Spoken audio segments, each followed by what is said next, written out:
it there. I go hiking with my dad. That's basically it.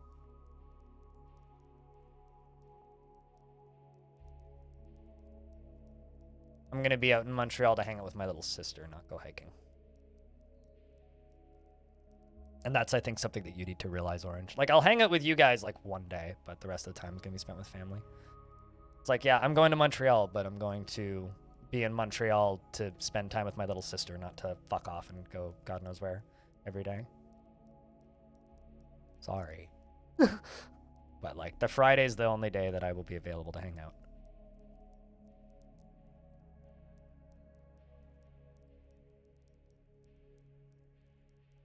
But anyway, enough rambling about things that are completely unrelated to Dwarf Fortress. So, the last fort that we did in this world ended with us which was Mothfall, ended with us invading an Funspire, which is the things that the demons and the gods thrust up from the underworld to move between the underworld and the surface realms in Dwarf Fortress. We killed a whole bunch of angels in combat raids and stole their slab, which I'm very, very happy with. A couple of dwarves were imprisoned in the process, and we are still fighting against a rather large goblin faction. But we are going to be starting a new fort in the same world with the same faction today. That's the plan. And we are going to be hopefully embarking in that haunted biome. Because I haven't checked what materials it has. Let's just take a look and see what we have as options. Because there's a haunted, as Stone likes to call it, a haunted moist tropical broadleaf forest, which is a fancy term for jungle, which we will be settling in. Which means it could be raining blood. It could be raining vomit. It could be just very boring and dead with spiderwebs occasionally. It could be, you know, many things. But we'll be diving in.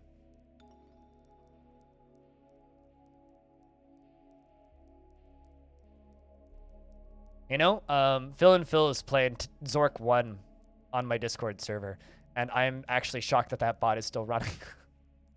I didn't think it was, but apparently it is. So this is our world. Right, where is it? Here. These are our last two fortresses.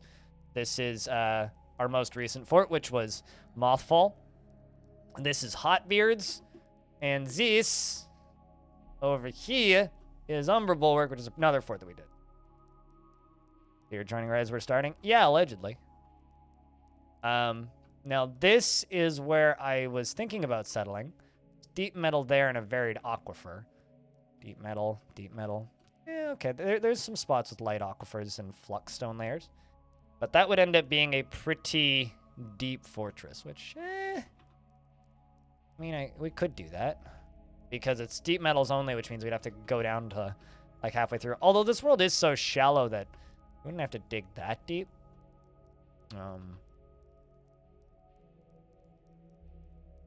Just curious about this. Okay, so it's only that corner bit.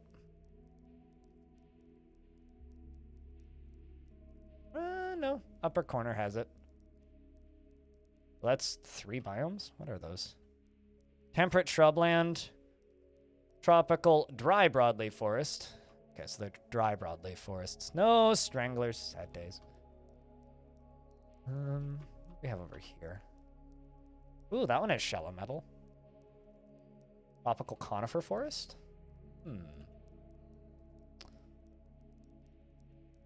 You know, maybe, like, spanning 2 haunted biomes might be best. What's the,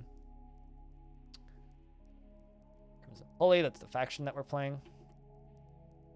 It's pretty shallow. That's a maybe right there.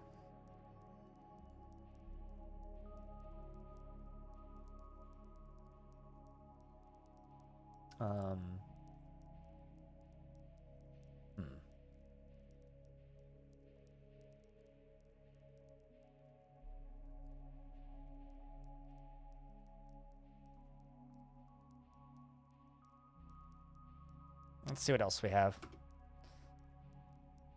Kind of peeking around.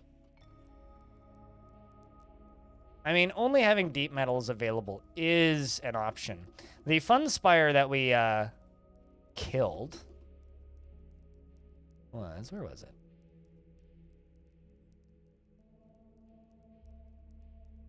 Was right down here. Yeah, it was like right there. I doubt it'll pop up on this screen scanning around for it. Of course, there's also like these sinister glaciers down here, which I think is kind of hilarious. There's also this mirthful mountain, which is fun. That would be a fun embark. Freezing haunted glacier. A shallow metal and deep metal. No soil, though, which is a problem. So I guess, Jack Nurick, you could say that you're just in time, yeah? Terrifying mountain. Who doesn't like a terrifying mountain? To be fair, most mountains are pretty terrifying. Sinister sand deserts. So have this serene tropical grassland, which is also fun. There's this little necro tower here that is slowly growing out the spooky. It's always fun to see. I don't know. This whole world is just kind of cool to me. I think that there's a lot of really cool spots here. Like, if we were in a completely different mood, there's also, like, this temperate freshwater marsh with just a volcano in the middle. It's like, that's a steep hill, actually. Curious, like, who are the neighbors, actually, up here?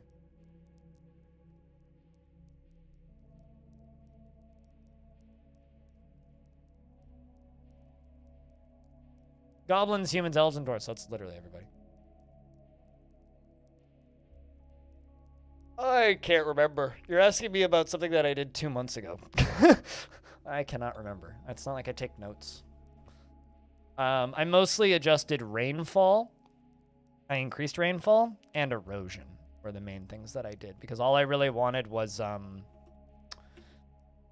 deep trenches and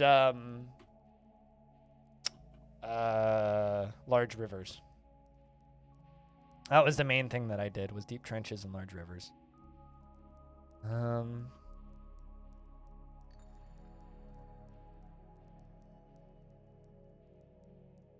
Do you ever make major tweaks like that when you generate worlds, Jack Nurick? Oh, yeah, another spot that looks really cool is this one. This looks like it will be like a huge waterfall or something. But yeah, previously we did these two forts. There's also this necro tower that's pretty new. Like, only just kind of popped up. This. Various terrifying spots. Been a while since you've touched Advanced World Gen. I am very much a novice in Advanced World Gen, which is why I ask. Because, like, I know some, like, there are some people who hang around my Discord and stuff who are pretty versed in that stuff. I am not really one of those people. Okay, so this place is all terrifying, but, like, okay, there are goblins down here. This is another option, I guess. Lacking in slopes, though. It's very shallow.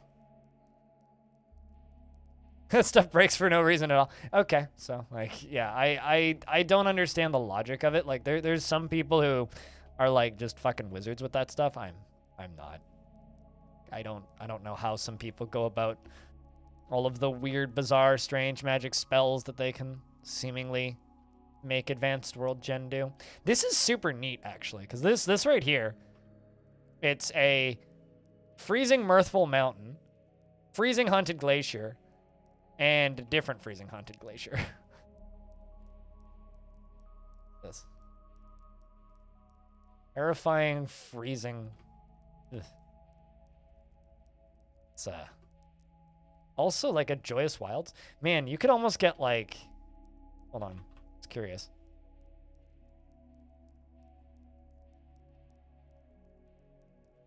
And there's like no spot where you could get like all three. I was just thinking that it would be super cool to have like... Well, I mean, okay, that's terrifying and joyous wilds on a glacier. Are there any like magical creatures that are unique to glaciers? How's my day? It's going. I had a shower this morning, which was wonderful. Aside from that, it's just been a normal day. Put up a video. Woke up early because my body didn't want to sleep anymore, which was a little annoying.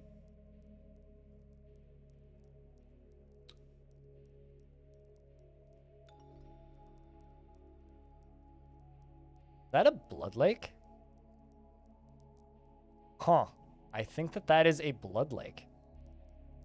Oopsies. No, I don't want to put notes there. I'm super sad that this good biome doesn't run right up to the next of it. Because this blood lake is super cool. Like, look at that. That's metal as hell. So, although it's just sinister, it's not haunted or terrifying. I'm working right now, man. Can relate to that. Hope it's a good shift, though. Something kind of funny about the good deserts, because they're all blue. It's like, it's a good it's a joyous wilds desert. It's like, so blue desert?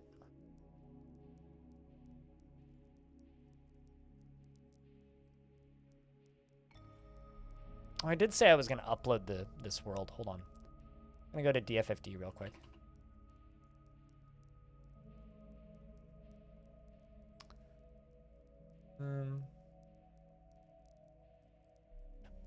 Does anybody want this world file, actually? Because if nobody cares, then I just won't bother, but...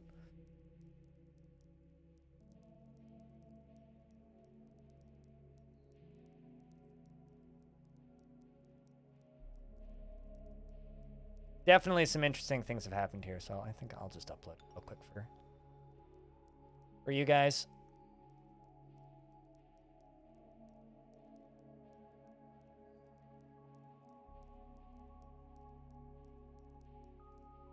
Zipping it real quick.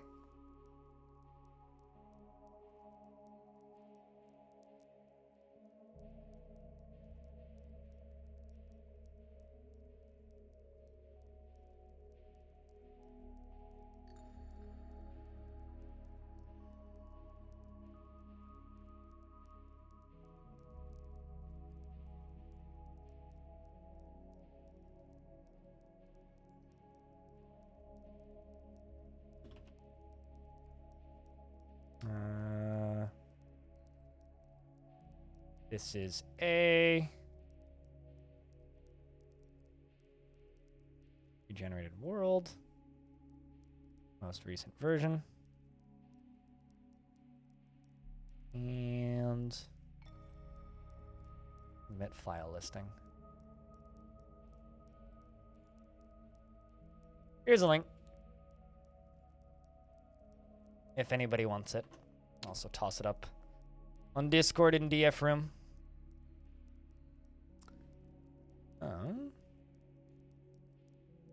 Also check, we get a round of beers. We're a little lurky right now. I kind of like a little bit more interaction while I'm building worlds, because this is kind of like character gen, so this is kind of important because it's going to dictate what like the next 2 weeks of this world are going to look like for streams. So any feedback or input is welcome to what kind of thing you'd like to see. Downloaded for curiousness. Fair enough. It's just called Region 1. It's I didn't really do anything fancy with it. Nice. River there. The fact that it doesn't have deep metals is just concerning to me. I mean, actually, hold up. A little steeper. That one might be more fun.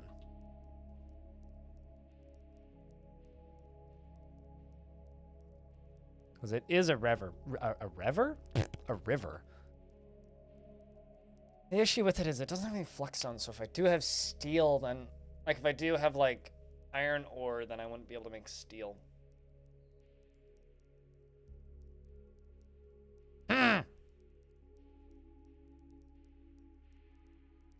I'll be back in a sec. 2 seconds, chat.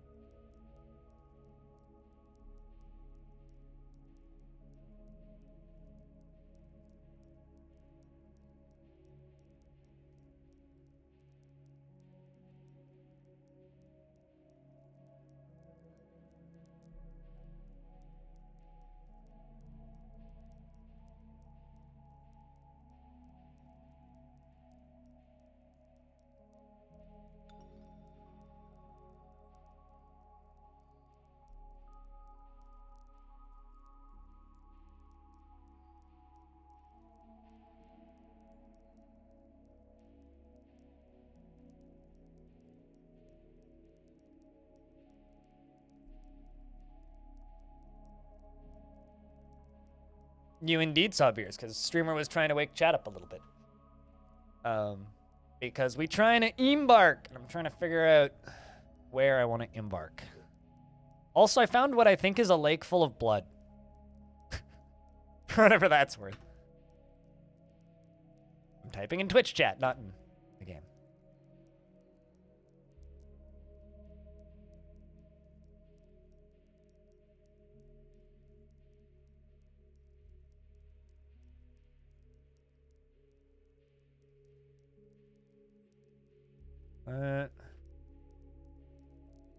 But yeah, the lake of blood that I found is, or what looks to be a blood lake. Damn, there's 2 volcanoes right there. Where are these? It's a cool one. Also cool. 2 more right here.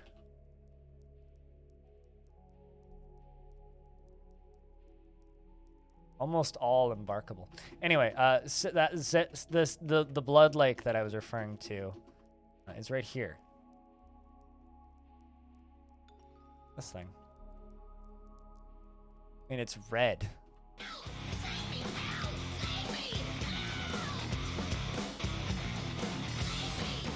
Lucky number 13. Thank you very much for the 13th Prime subscription. Cheers for clicking that button 13 times. You're having a question about having multiple fortresses in the same world. Is it just copy of the region and rename it, start DF and retire fortress in copied region folder, or start a new one? I just retire the fortress and start a new fortress. I mean, you could do that if you wanted a backup, but like, you can always go back. I mean, stuff will be different because time keeps going, but yeah, it doesn't have any metals or anything. Like the resources, well, actually down here there is some shallow metal. This is like a really cool spot. The problem is like it's so far away from my home faction, like it's halfway across the world.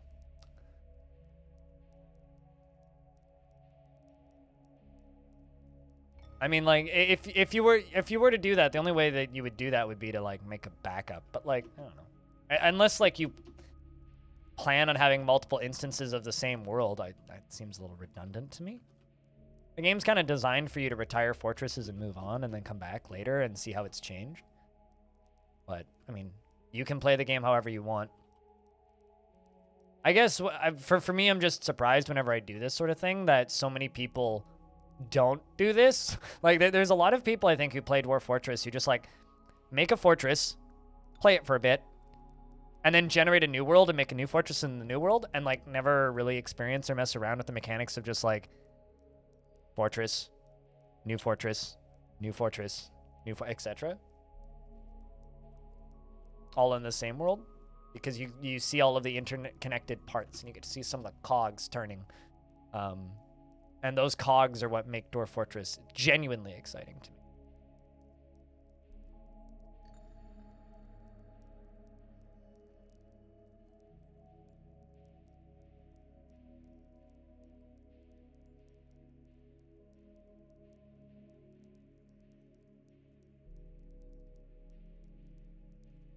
Sounds like you. Well, that's a shame.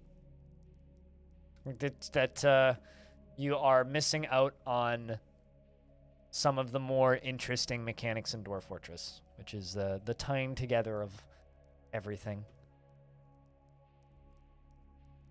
It's the same reason that I kind of think it's a bit of a shame that so many people just completely ignore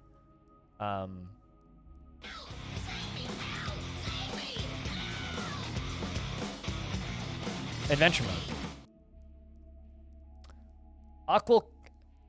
Hold on a second. Aquilic Mist? Is that how you say that? Thanks for the Prime sub. Brand new. Enjoy the stupid skulls and the dwarfs and the ad-free viewing for the next 30 days, courtesy of your Amazon subscription.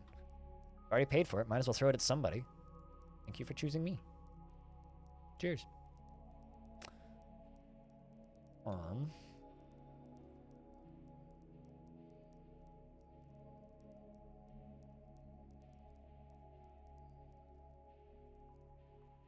Started playing a few weeks ago. Oh, well, when you're done in a fort, instead of like just clicking save, you click retire or abandon.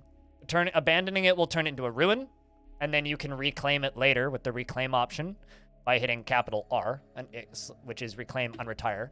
You hit this, and then you can reclaim any abandoned ruin in the world, which currently there are 3 as part of this faction that I could reclaim. These are AI generated ones. And then there's 3 fortresses that I've built in this world. So there's Umber Bulwark, Hotbeards, and Mothfall. Those are my previous forts. So then when you go back into this screen and you're looking at a world thing, you just hit capital R and you can do that.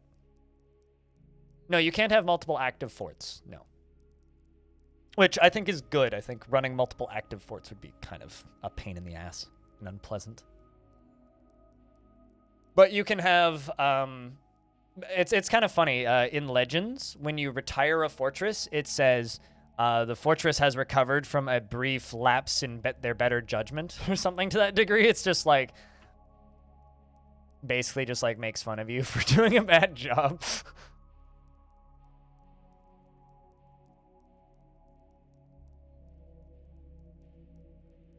Can you really say you played DF if your fort never got burned to the ground by one of the forts that you played before?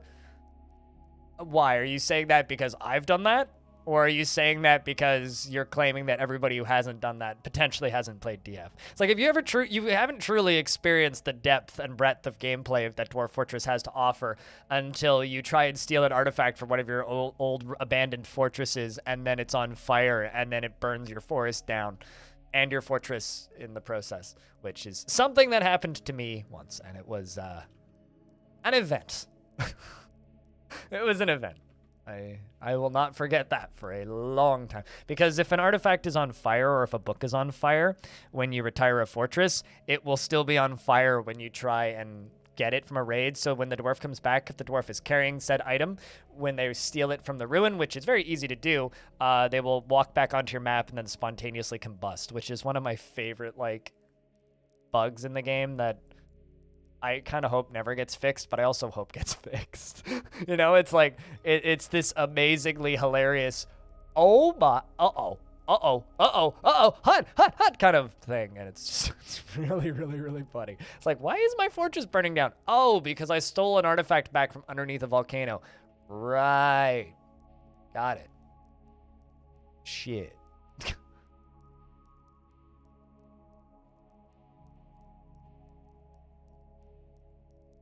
Previously, you've been starting new worlds and fortresses when one suffered something serious, like a forgotten beast shows up and simply walks past your impenetrable defenses and killed most of your dwarves, and suddenly a visitor appears, killing the remaining dwarves. Yeah, fair enough.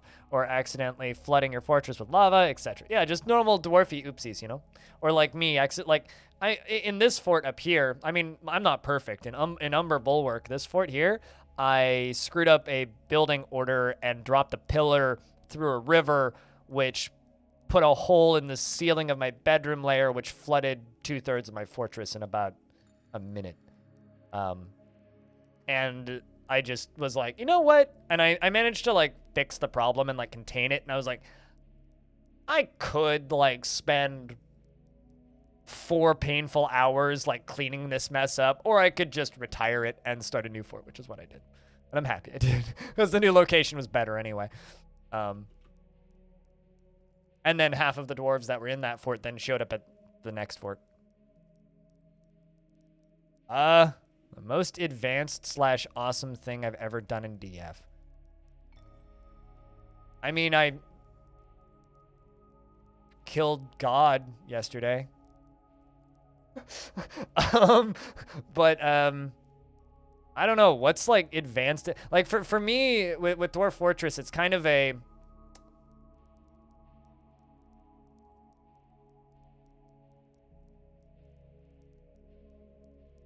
how do I explain? There's a learning curve with Dwarf Fortress, and once you hit the top of it, it just kind of flattens out, and everything just seems about the same. It's just a matter of discovering something new. Probably the most advanced / awesome thing I've built would be the glass tube that goes from the magma sea all the way up to 15 Z levels above ground level that is full of lava. Most awesome thing I built was the lava toilet in that volcano fort that I can't remember the name of from ages ago, like 2 years ago. And the most advanced thing I've done, which I've done a couple of times, is raiding angels, which is like a thing that a lot of every time I do this, I realize how few people actually know that they even exist in the game. There are 2 types of demons in Dwarf Fortress. There's the ones that you get from digging too deep, which are in like the hell realm or whatever, which the community refers to as clowns. And then there's angels, which exist on the surface.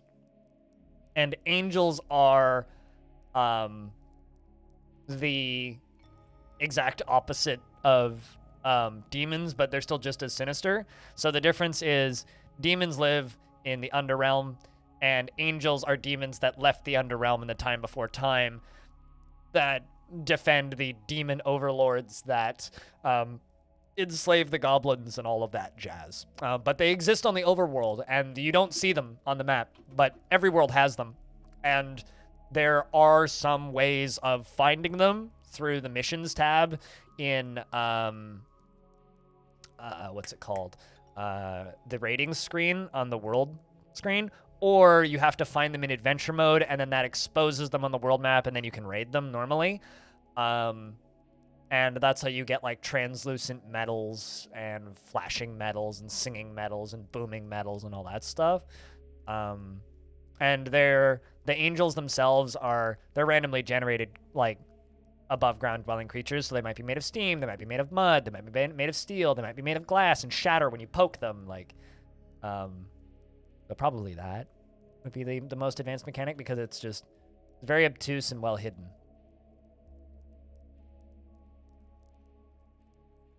Aside from that, I don't know. I killed a goblin army with a minecart. I caved in an entire Z level in my last fort, just to kill goblin sieges. That was pretty fun. I built a minecart shotgun once. That's pretty advanced. But I don't know. Nothing I do really feels advanced to me, because I know how crazy some people get with stuff. Do I want to settle here?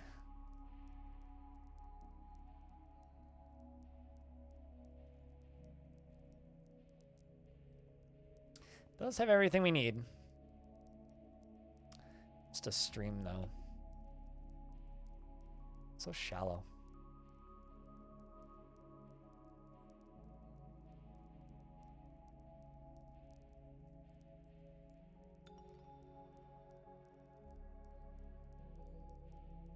There's 3 kinds of metal here, most likely.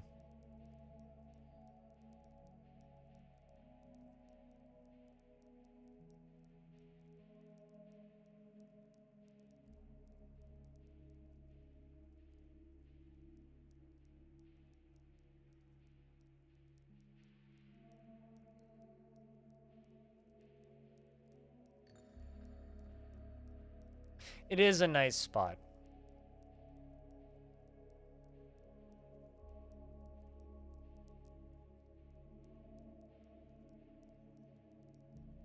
But there's a lot of nice spots in this world, you know?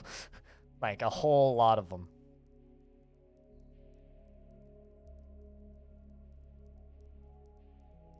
What's my DF wish list?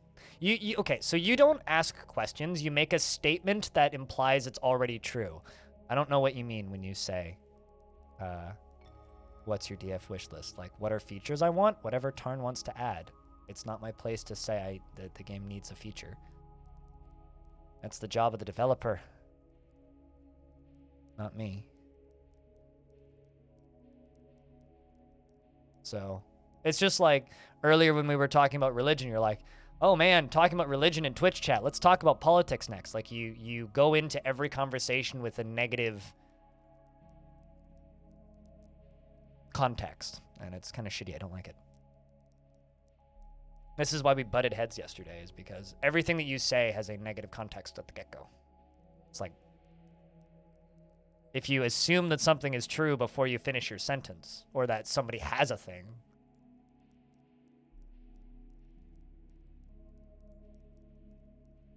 how am I supposed to respond to it?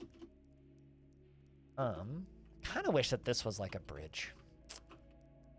That would widen up where I would be able to settle a bit more. I mean, one of my big goals... Ooh, I forgot about this one up here, too. All just sinister, though. Some of this is haunted.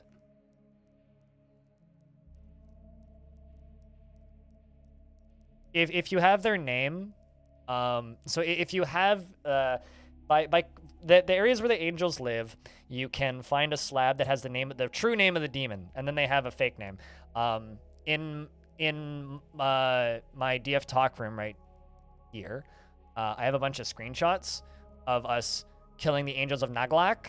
Nagalak is a dwarven god, but one of the things that we got from them was we got this, the Crested Walls, which is a slab, which is I am Ravofi Abako, the last maze, and once from the underworld by the abyss gravel, I bind myself to this place. They bound themselves to this place and became Nagalak. So if we can find this slab, which is in one of my other fortresses now, and then find this creature in adventure mode and tell it its true name, we could either banish it back to the underworld or we could enslave it.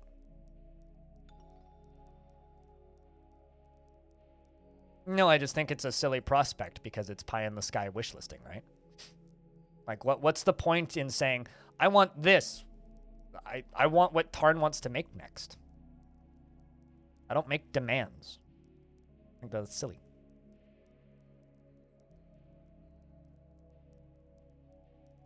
No, it's everything. I'm not necessarily saying that statement. It's everything that you've said.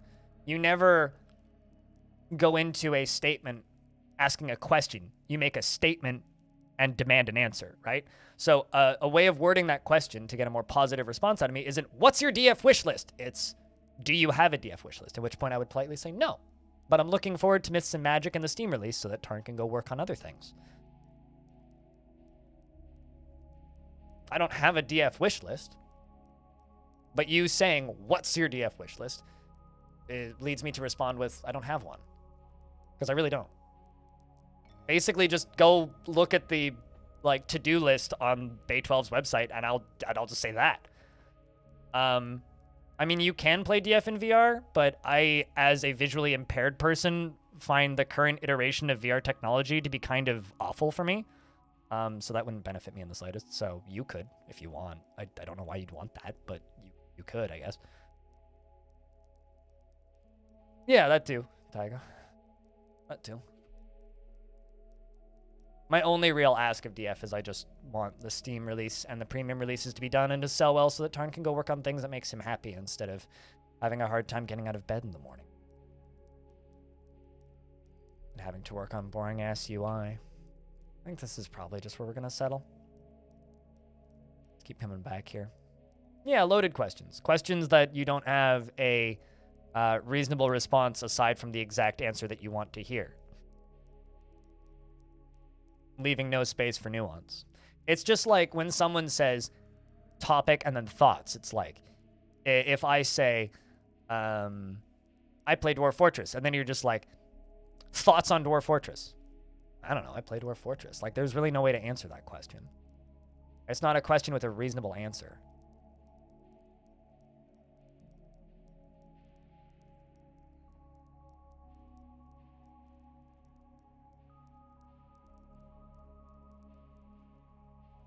I mean, Tarn's never really had problems with burnout.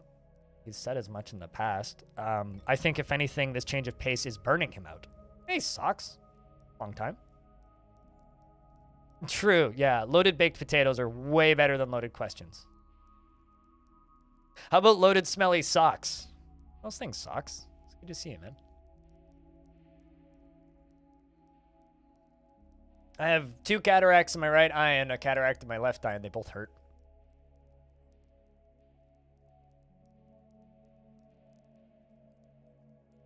I think you just do a really poor job of writing your jokes in a way that's funny.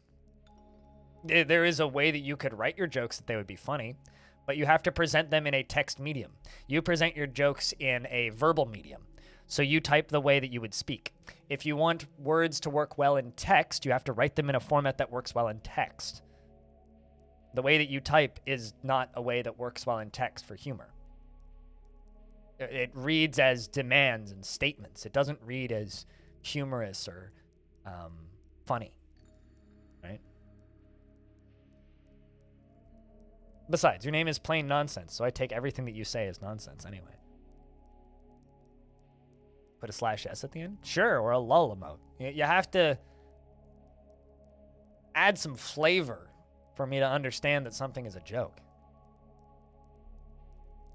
Right? Like, your politics joke comes across as a, all right, let's talk about politics, and now we're going to argue, is the way that it read. Which is not funny. It's like, oh, great, he's trying to start arguments. Fuck. You mean it's impossible? Socks? Without, like, some indication that you're trying to be sarcastic. I don't know. I'm not here to tell you how to write. You do you, man. But if you write forced questions or loaded questions, you're never going to get a positive response from me. You're always going to get a, huh? No. And move on.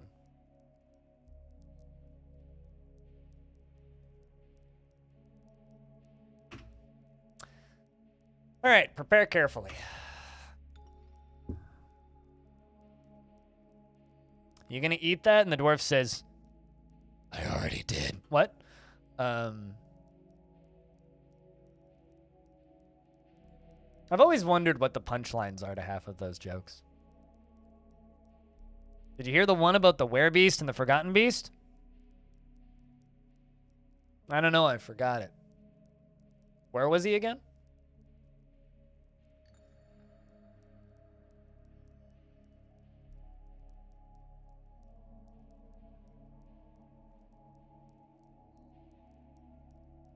And you know, another thing about DF and its development and features and shit.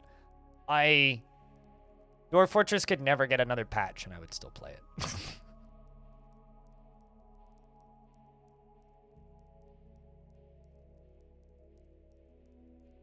What should you request of a first caravan when you have metals, wood, and plants? Cheese. I don't know. What does your heart want? Definitely cheese. Actually, no. Something for casts. Powder for casts. You critique the things that you love to make them better? Do you also make demands to have responses to questions that person may not want to respond? I also critique things that I love, but critiquing something that I love is completely different than having a wish list of features that the developer may not want to work on. Like, you need to remember that I see everybody's wish lists every time I upload a video that gets 100 comments, right? I see dozens of outlandish requests left and right. I just want Tarn to work on what makes him happy, because I like this game a lot. I critique it all the time. But I don't need to have a wish list to be able to critique features that already exist.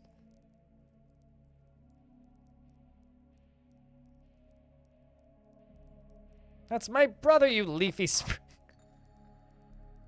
That was my brother. I mean, he'd be dead if he was going to eat him. So that was your brother, I think, would be more accurate in that instance.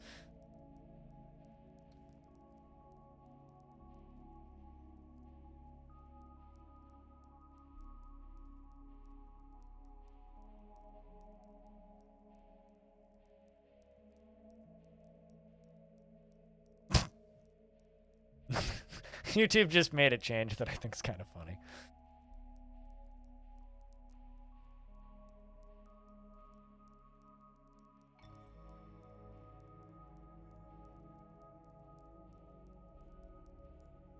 Hi, dumb. I'm still very blind. The OG Miyagi, what up? Came from my most recent video. Hi. Hello. How are you? What did YouTube change now? YouTube apparently no longer has gender statistics. They've combined it with age, which is funny to me because it was always like, oh, you have 99% male viewers, which I know for a fact is wrong. But they've like combined it and they're trying to make it better. It's like, good. Stop being so sexist, YouTube. You're broken. You assume that people who are not specifying are male at all times, which is backwards. All right. It never worked anyway. Exactly. What do I want to call this fortress? The last one we did, we had the unfair advantage of having just ran a adventurer, which died in a waterfall. So Mothfall came naturally.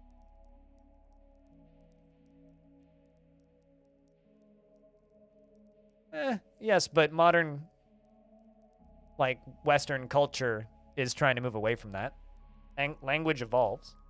Prawns are delicious, but annoying. Annoying? How so?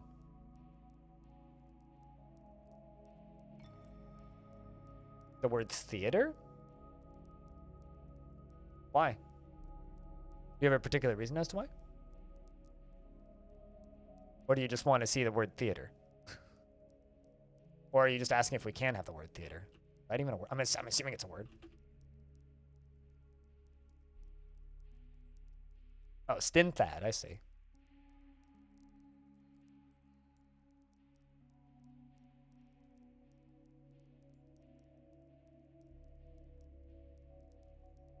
They don't exist, but I've eaten plenty of other types of mushrooms. Raw, so why not?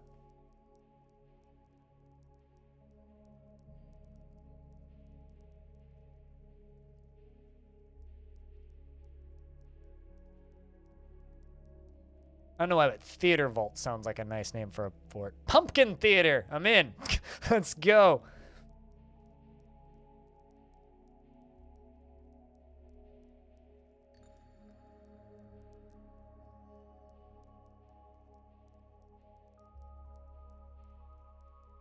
Stinthadubal? Theatervults? Any chance of getting beer into the name? There's a chance of getting beer into me.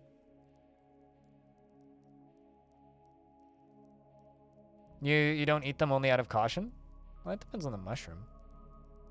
I won't eat random mushrooms I can't identify, if that's what you're suggesting. That's just intelligent. You want to not die? Yeah, don't do that.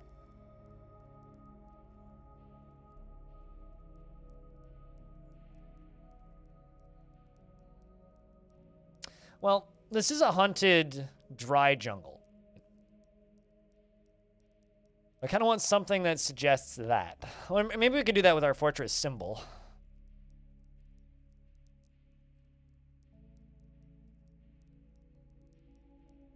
The dwarven for beer is you cat. You can't touch this. I think Theatervults is the name I want to go with. What do you think, chat? Does Theatervults sound good?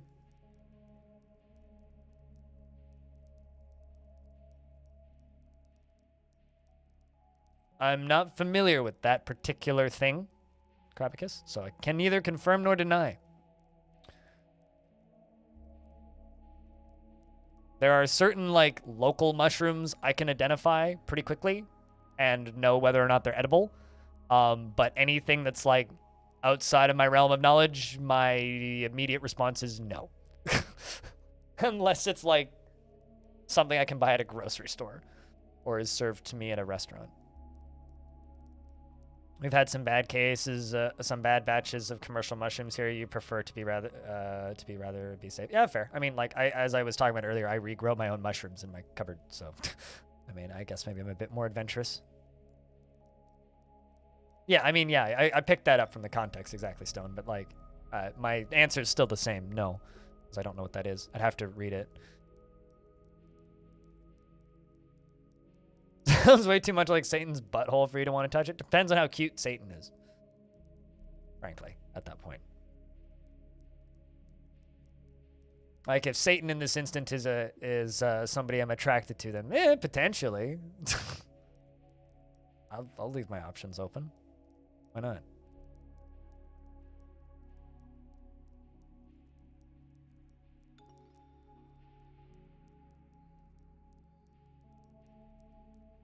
Oh, the name caught your attention? Why, is this like a list of edible mushrooms or something? Or just mushrooms? Yeah, like what kind of mushroom is it? Like, is it gonna kill you? Is it good with your French fries? Is it something you put on a sandwich with cheese on it and it melt? Red stem, white cap. Doesn't mean shit to me, dude.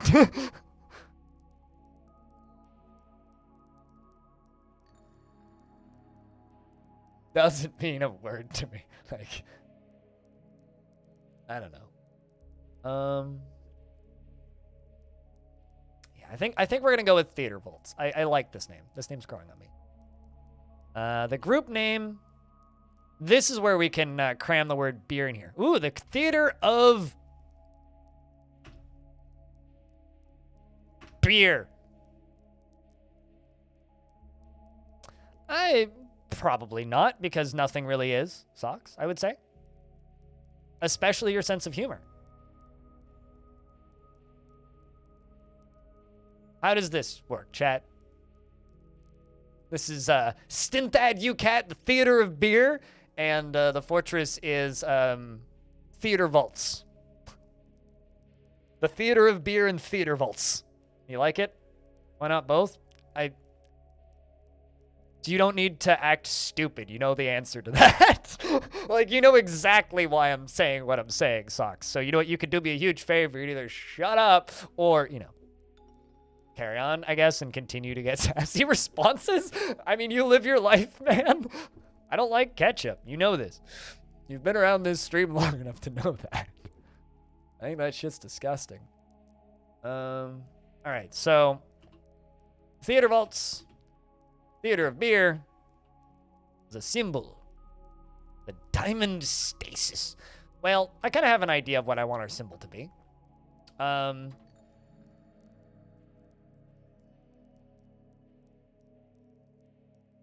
Obviously, it's going to be a giant moth. Good nocturnal night. 700. Hello. What do you call a lion that works in a grocery shop? King of Beets. Ah! King of the Beets! I'm going to have to beat you over the head for that one. It's a real...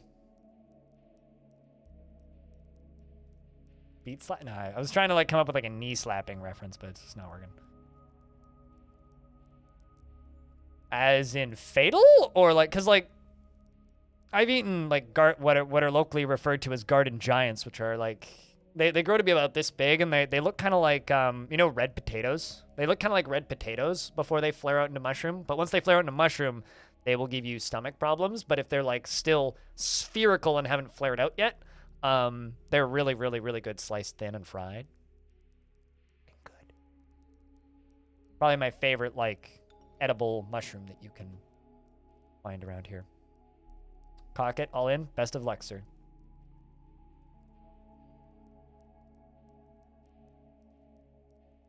In the jungle, a mighty jungle, the lion sleeps tonight. So giant moth.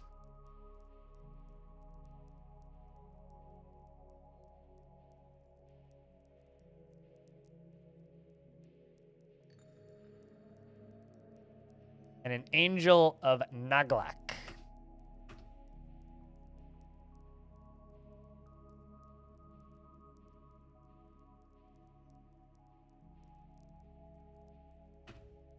The angel of Naglak is falling.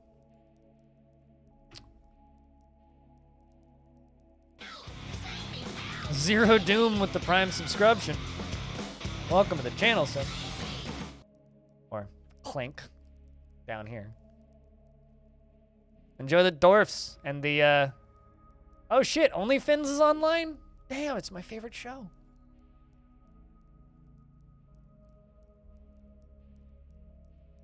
But thank you very much for that Prime subscription. Enjoy the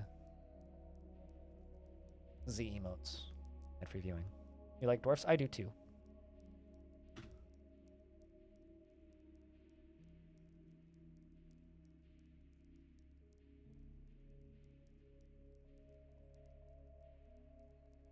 For reference, only Fins is my friend's fish tank. But it's a bunch of tetras and some cool plants. Good stream.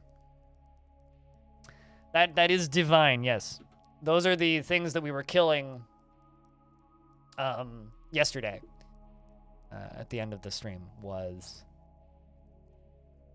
Naglak, or Naglak, which is a dwarven deity from a different dwarven faction, which released demons upon this world.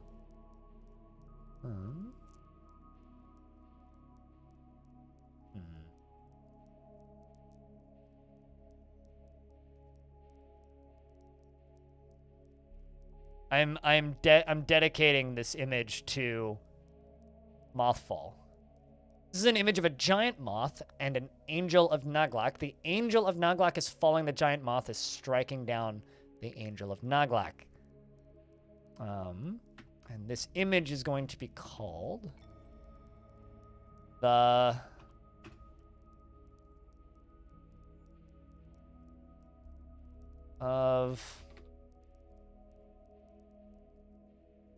Death of Hate.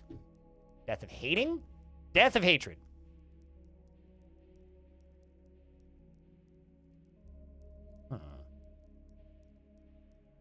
Oh no. I'm so sorry, Stone. This current bot is brutal. What's funny is, like, I actually made the odds better than the old bot because I felt bad. The old bot was 51% chance to win for subs and 48 for non-subs.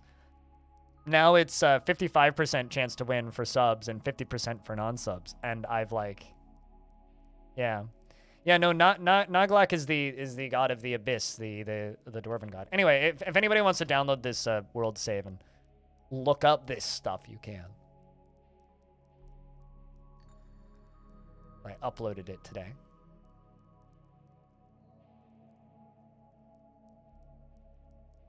Is rigged for real? Yeah, I mean, I could rig it. I could make it a 100% win chance, but where's the fun in that? Death of Hatred is an image of a giant moth and an angel of Naglak, and the angel is falling. Giant moth is striking down the angel. You didn't know that? I mean, I can literally adjust the odds. It took me like a week to realize that my chance to win was 0%, actually. Because broadcaster chance to win was 0% initially.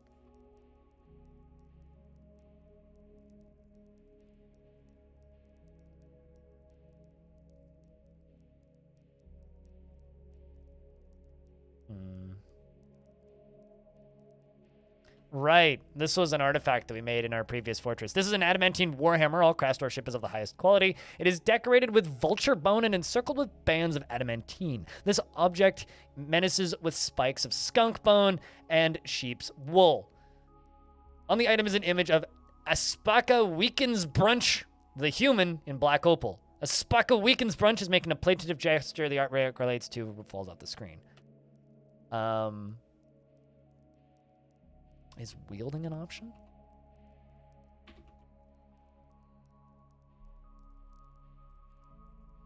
I could say it's fighting with the warhammer, but that wouldn't make much sense now, would it? Cakes, clearly plain. Better odds than most forms of gambling. This is true, yeah, which shows up, which shows just how screwed it is. What system it is. Like the difference between having like a 1 in a million chance and actually like good odds. Embracing? I really wish that there was like holding or wielding or I guess I could speaking with.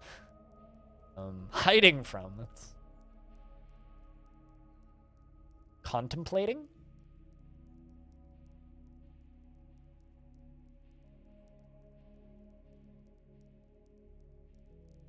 And the name came from the old Baltic pagan god of the ground and underworld. Oh, that's cool.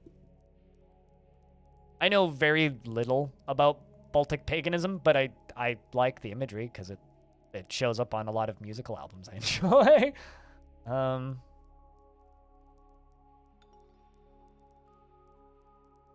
Impaled on wouldn't make much sense.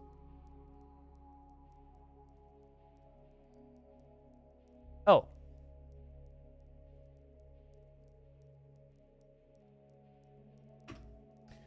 This is an image of a giant moth, an angel of Naglak, and an adamantine warhammer. I realize they're like basically a waffle bat. And the angel of Naglak is falling. The giant moth is striking down the angel of Naglak, and the giant moth is raising the adamantine warhammer. I think that's like the closest we can get. Is there anything else I can add to this?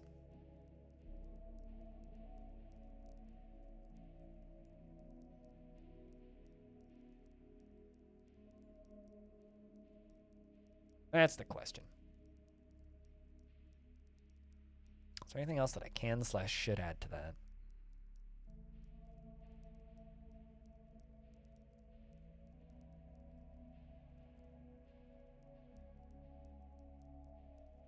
Moth kicking angel butt. I mean, Mothfall, which is represented by these, by the giant moth, of course, which was a fortress that had multiple giant moths in cages around it. And then Adamantine Warhammer, representing the faction, the Crimson Pulley, which is my faction, striking down the angel, vanquishing the creatures that we attack us. You know, it's a pretty easy to understand image, I would think. I think that might be it. Death of Hate. I mean, I guess I could add like a sun or a moon in the background. I mean, let's look through the shapes. Gems. 5-pointed stars. Tall cross. Thin cross or a wave.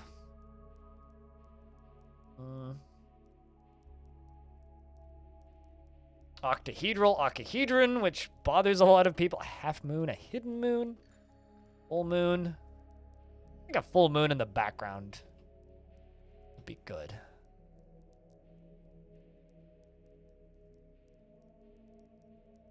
The full moon laughing at them, maybe admiring them. The moon is dead.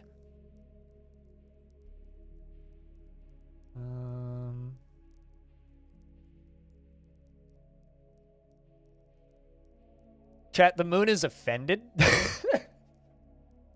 Sometimes like these images just become very funny. It's just like one of the funniest symbols I ever made was like a pile of gold with a unicorn striking a triumphant pose on top of it, and then a dwarf that was being consumed by the gold. Like the gold was devouring the dwarf, and the dwarf was screaming naturally, and the unicorn was laughing. Was the last charity fort that I did because, you know, chat is screaming because streamers like, throw money at Doctors Without Borders. And we raised like $2,000 that day. It was a good day. It was a great day. In fact. I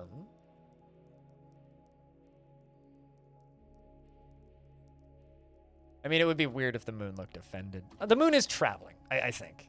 Because the moon's moving across the sky, right? So the moon's traveling.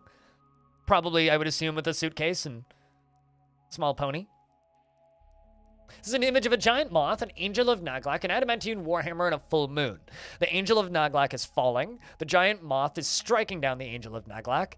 And the giant moth is raising the adamantine warhammer.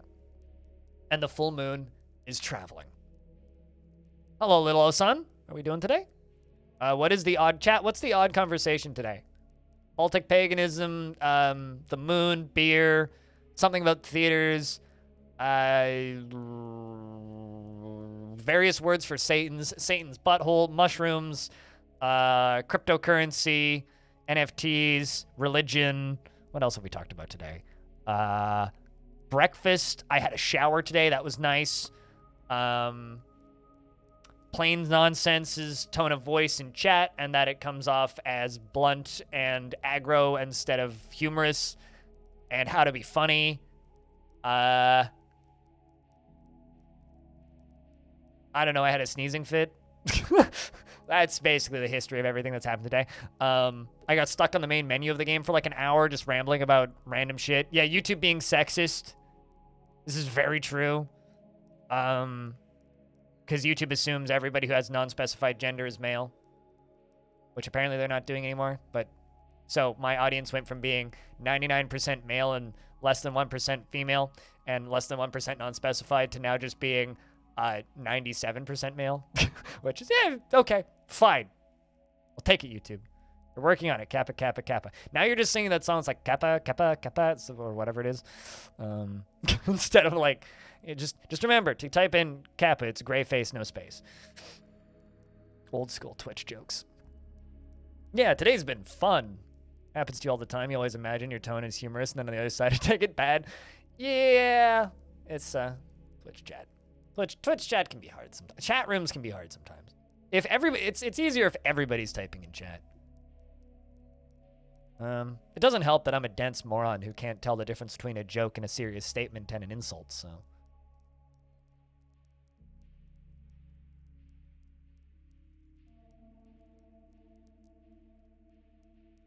99% attack heli dwarf.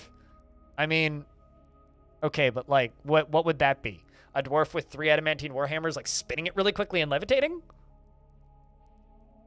God, could you imagine if dwarves had jetpacks? How quickly they would all die? I'm just like imagining like hover dwarves now and just like thinking about how quickly they would die.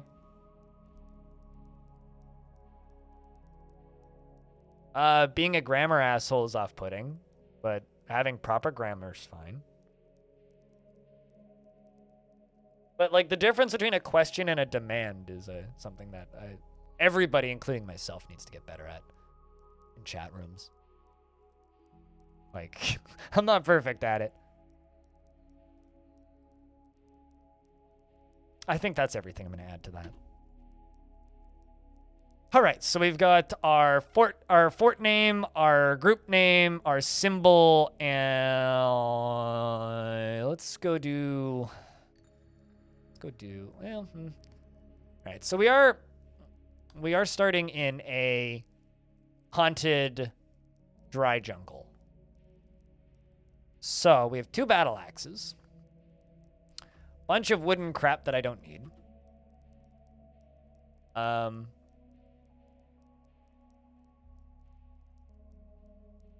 Don't need any of that. I really, really don't.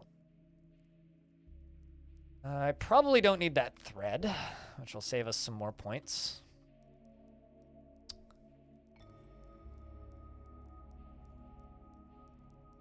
Well, if I don't like your agenda, then you're not going to get a positive response. Oh, I'm familiar with Warhammer 40,000 Storm Boys because I have a friend who jams that shit down my throat every time we're in a voice call.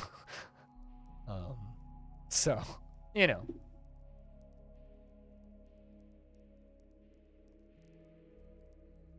Question is, what do I actually? Yeah. I think I'm probably just gonna start off with a bunch of miners. Bring a bunch of extra picks. But yeah, if you want a positive response from me and you ask loaded questions, you're going about this shit the wrong way.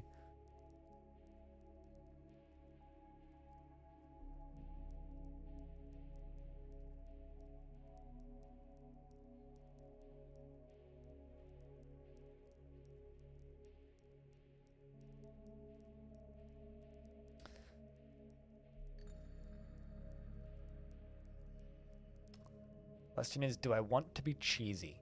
By cheesy, I mean bring a bunch of different types of cheese.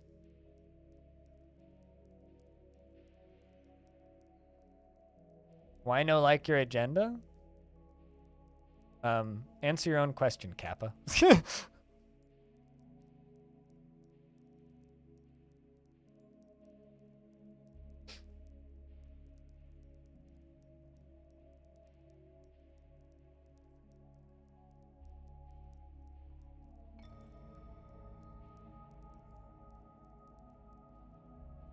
Because if someone goes into a conversation with an agenda, it's not much of a conversation now, is it?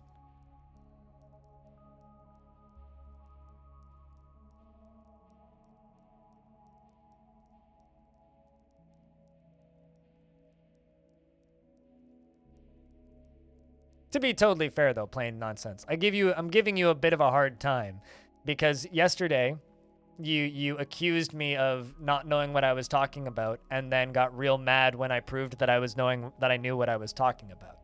So you kind of have to work through that. So you're going to get like a couple hours of sarcasm from me before I start taking you seriously again. Unfortunately, that's part of my personality. That's something that I've been working on. Is there any way to make text bigger? I can make it smaller. I mean, I can zoom in a little more, but I mean, making it smaller is much easier than making it bigger. You can set it to the old-fashioned text by hitting F12, but that's as big as it gets. I like it around here, personally, but zoom in. But yeah, mouse wheel to zoom in and out. To make the... Unless you're using DF hack and true text, which does some weird things. Which at that point you can't.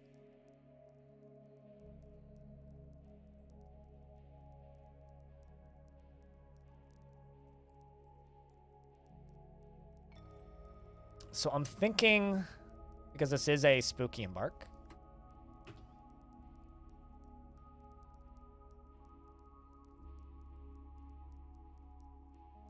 the best name I've ever seen, Bass Relic, is either Aquafunkalistic Booty Wap, who I think is here right now, or Sweet Sparkle Farts. Hi, Faulted. It's good to see you. 2 fucking years. You know, I think Twitch is broke. I am pretty sure my 24th anniversary was in January/February.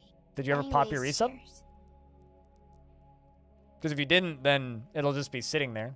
But, I mean, you might be right. You might be wrong. I don't know. There was, like, a week, a little bit ago, where I resubbed to Sui. And then the next day, I went into her stream again, and I resubbed for the same amount of time again. And then I went into her stream again the next day and resubbed again for the same amount of time. And repeated this, like, 5 or 6 times. It was very strange. You didn't get mad, you just recognized that you're someone who argues with pointless semantics, and sometimes that we probably won't get along because you're the same way, but then you realize that someone who's into DF is going to be a little weird and you should be more tolerant. You calling me weird?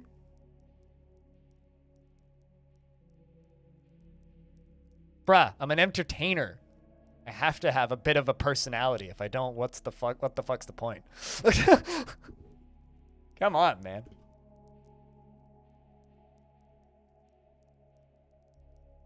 The whole point of being an entertainer is you have to entertain.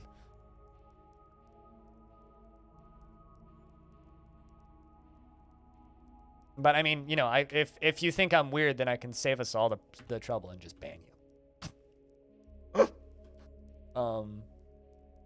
Otherwise, like, can't help you at that point. Ew, being entertaining, right, man? Jeez.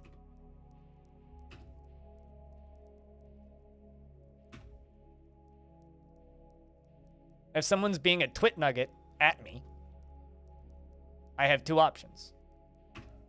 I can entertain everybody else, or I can just remove the person. I choose to entertain everybody else. You being a twit just gives me content. But I don't know. You were extremely insulting and rude to me yesterday, so you're the one who needs to learn to be less of a shithead, not the other way around. All right, where am I going here?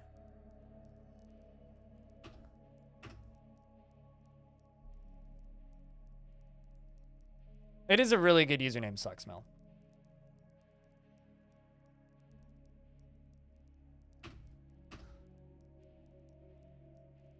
It really, really, really is.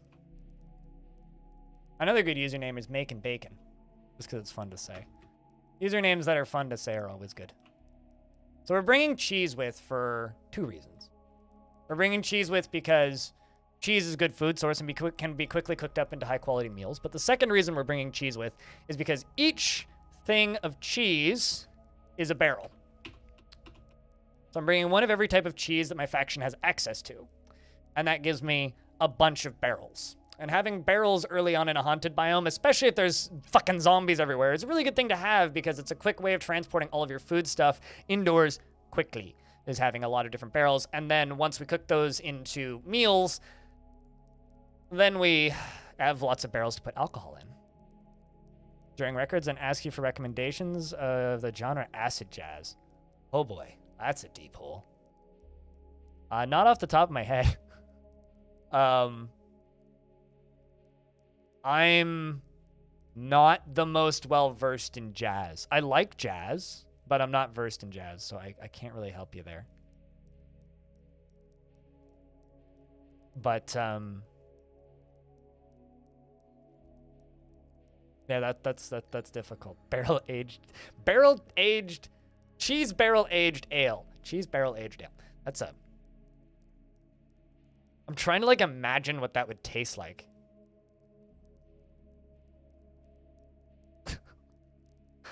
Imagine having a crazy username? Yeah, sure. Imagine. I can't possibly.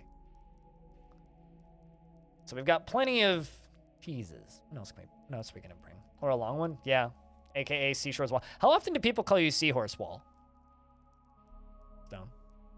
It's just like Audio Coaster, one of my mods. A lot of people mistype his name as Audio Caster. And I feel so bad because it's like maybe 1 in 10 times he comes in, maybe 1 in 5. It's like more often than not. We'll go into a stream and they'll just be, hi, Audio Caster. He's like, my name's a fucking Audio Caster. Cast this, you.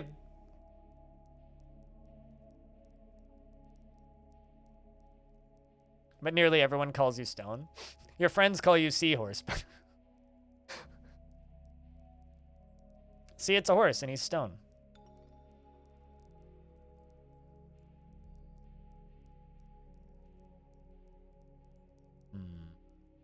I'm trying to decide if I want to bring anything, like, weird. I'm gonna bring some chips and plaster because it's cheap and much more important to hospitals than thread and other things that I can get very easily.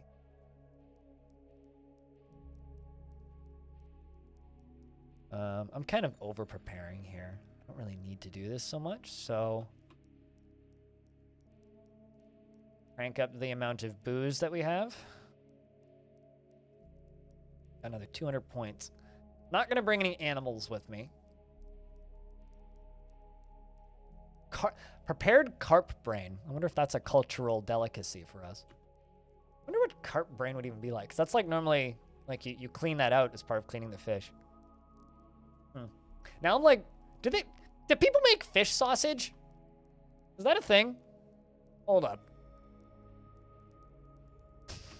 Fish. I was just sitting there. I'm like, yeah, we always throw out the guts. I'm like, do people make fish sausage? People make fish sausage. Damn. Yeah, I've had fish balls before. They're a little odd, but... Huh. Yeah, Japan apparently makes fish sausage.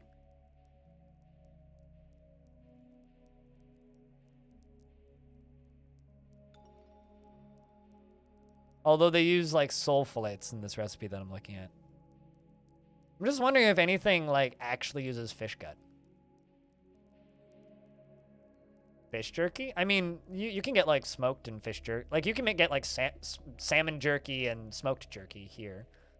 Also, I mean, in Norway and Sweden and that part of the world, you guys have, like, significantly more interesting methods of preparing fish dishes, which I quite enjoy, actually. I used to get these amazing seafood meatball dumpling type things at the Asian market in Seattle. Really? That sounds like something you'd buy in Seattle. I'm now just like, because like I'm seeing carp brain and I'm like, does anything actually use fish brain in cooking? Like, is that a thing? Because like, I'm just perplexed by this.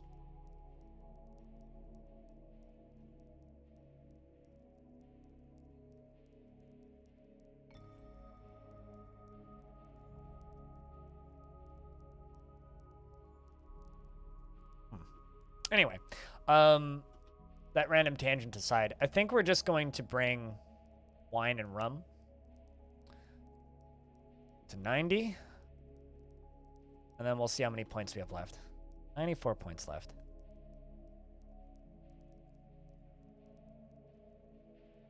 there a danger of mad fish disease? I've never even heard of the concept, Murph, so I have no idea.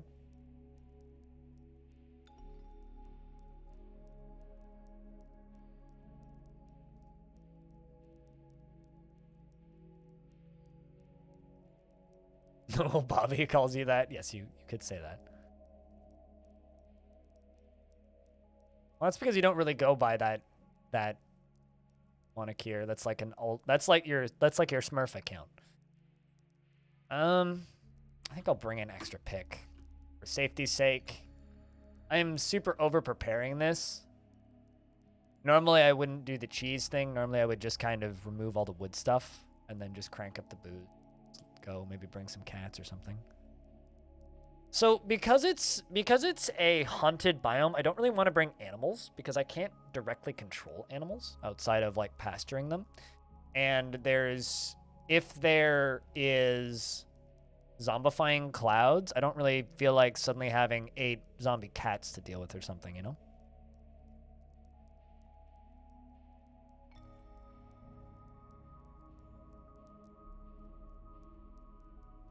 So like I could. I mean, if I'm gonna bring animals, it's gonna be like chickens or I guess I could bring turkeys. They're cheap. So bring peahens, something that or geese, something that's like some sort of fowl. Yeah, something useful. Like we could bring bunny rabbits. I'm convinced that bunny rabbits are just like in the game as a rude joke. Like they breed like bunnies, quite literally, and they do nothing of value.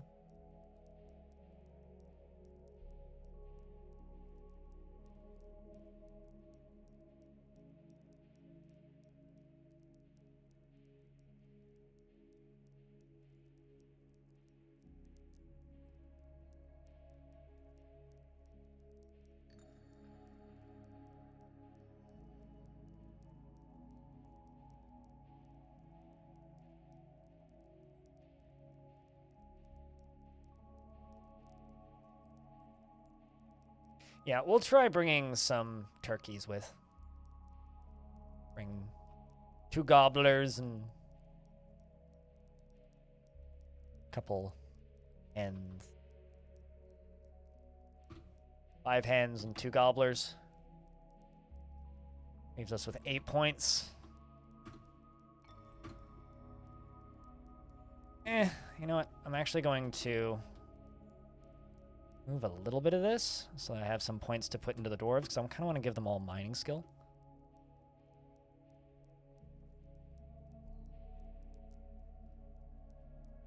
Okay, never mind. Can't even do that. I don't have enough points.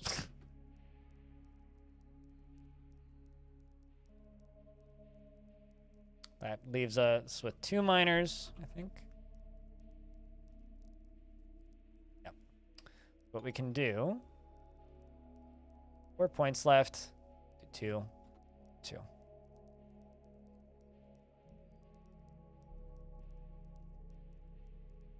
Thing of mad cow disease, which you get from eating cow's brains. I know that.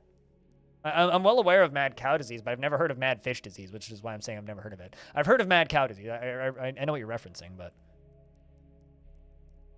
You headed to bed, Kravicus? You have a good night, if so. We have 2 miners, and then the rest can just, like, learn by doing. Which is fine.